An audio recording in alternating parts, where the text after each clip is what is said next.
Hello friends, this is Adam with Movie Guy 365. Today I'm going to review the Blu-ray and 4K edition of A Beautiful Day in the Neighborhood.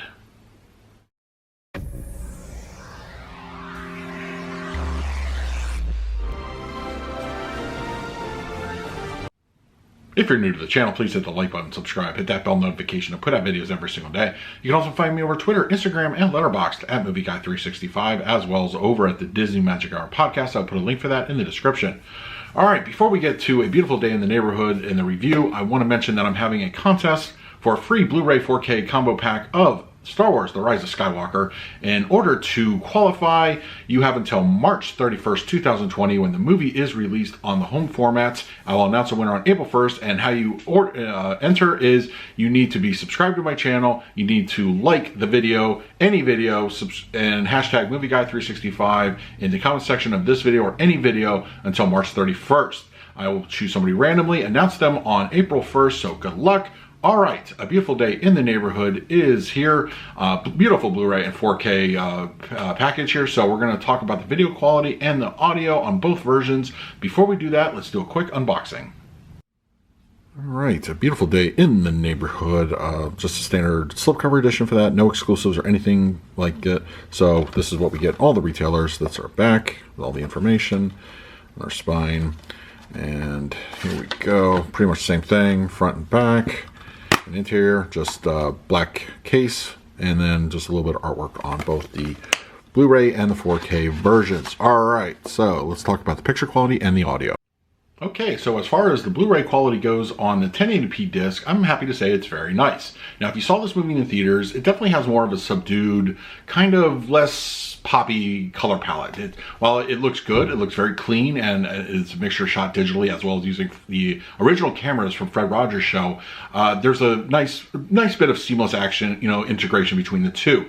It's a very clean, good-looking image. A little bit murky on times, but that's more filmmaker intent. That has nothing to do with the quality of the master itself, but that's just director, how they decided to film the movie. There are pops of color, of course, things, like Fred Rogers, the set where he records his show, and his sweaters, they all look nice, and they have a nice little pop to them. They look good. They kind of like show a little light in the general murkiness of the surrounding city, or the darker interiors, that kind of thing. So there's a nice overall look to it. It's a very beautiful looking Blu-ray picture. I didn't really have any issues with black levels. I think for the most part, I thought I was really going to have some issues with elevated black levels here, but I really didn't have any problems. I think it looks good overall. Level detail can be a little soft in spots. I did notice that it wasn't as pronounced, of course, on the 4K. So unfortunately, that's just one of those little byproducts. But overall, I think it looks good. In my opinion, Blu-ray looks fantastic. I think it's a good-looking image. All right, now let's talk about the Blu-ray audio. It's still kind of funny to me that in this day and age, Blu-ray, 4K, we're supposed to have the best possible picture quality audio, that when another version has a better audio mix, that it's not for some reason ported over to the Blu-ray. So while the 4K version does get DTS:X here on A Beautiful Day in the Neighborhood Blu-ray, but DTS, that's pretty much it, 5.1 surround sound, and that's a little bit disappointing in my opinion. I know studios typically do that. I know when Warner Brothers typically does a Blu-ray versus a 3D, the Blu-ray will get a full Atmos mix, for instance, and then the 3D gets a 5.1. Weird choices like that. I don't know. Did they not want to spend the extra money on the disc encode? Who knows? But anyway, for the audio mix here on A Beautiful Day in the Neighborhood for the Blu-ray, we get a DTS 5.1. It's not a slouch. It's not a bad one. And it's not really one of those things that I feel that a huge soundstage would make a hell of a difference on this disc. It's really kind of just a very front-heavy, dialogue-driven kind of thing. So really, the only thing you're getting in your surround sounds is going to be a bit of an ambience. A couple noticeable movements you get in the rears. Like cars running past you or something like that. The subway scene with Fred Rogers is a good example. You get a little bit of action in the background, but you don't get that full room immersion that we like to enjoy on a higher channel frequencies like DTS:X or Atmos. But it's there, it's serviceable, it's okay, nothing to really write home about, but it's a little disappointing we didn't get the full mix here on the Blu-ray. All right, now let's talk about the 4K picture quality. Now here's the thing that a lot of us 4K collectors like to hear. Yes, This is in native 4K. Now this was shot digitally as well as shot with utilizing Fred Rogers cameras for when he recorded a show way back when. And so there's a nice seamless integration between the two. It looks good. That when those scenes pop in, they're, they look older. They look, like they're kind of slightly dated. But for the most part, when we get into the real stuff of the movie, the picture quality is very clean. Now this isn't one that relies heavily on color palette.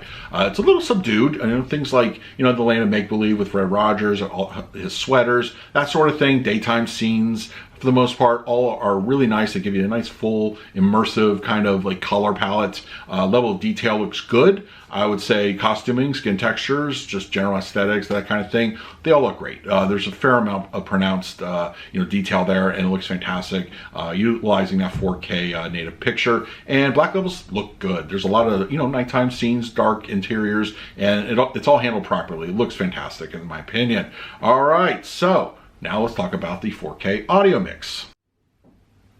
Okay, so for the audio mix on the 4K version, we're given a DTSX, now quote-unquote IMAX enhanced.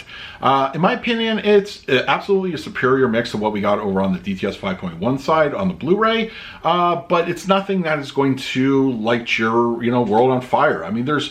It's a fair amount of immersion. It feels good. It feels like there's a lot of discrete action going on as far as, things that are happening in an ambient surround setting.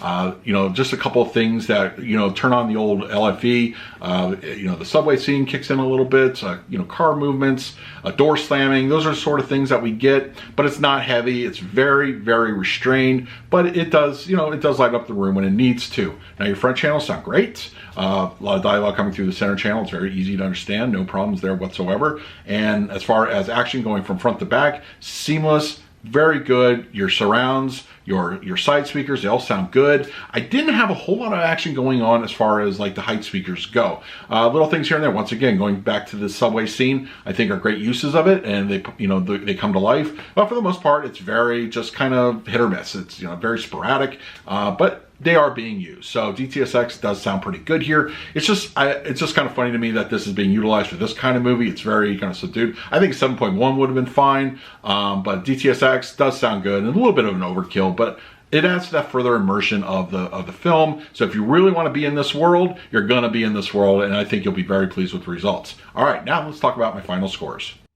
So for the Blu-ray picture, I'm going to go ahead and give this one a B+. I think it's very clean. It handles all the scenes very nicely. It's a very good-looking image, and it's a standard Blu-ray fare, for this type of movie. This isn't a colorful movie, so it doesn't really show off things. So you have to rely on how clean and good it looks. I think it looks pretty fantastic for the most part. As far as the audio mix goes, that's a bit of a bummer. We only got a DTS 5.1, but I'm going to go ahead and give that one a C+. I think it does what it needs to do. It's very basic. You get a little bit of surround action. But you don't get the little bells and whistles that we get over on the 4K audio mix side. So as far as the 4K picture goes, I'm gonna give that one a solid A. It's a nice looking picture. There's really a lot going on. Native 4K always helps the situation out.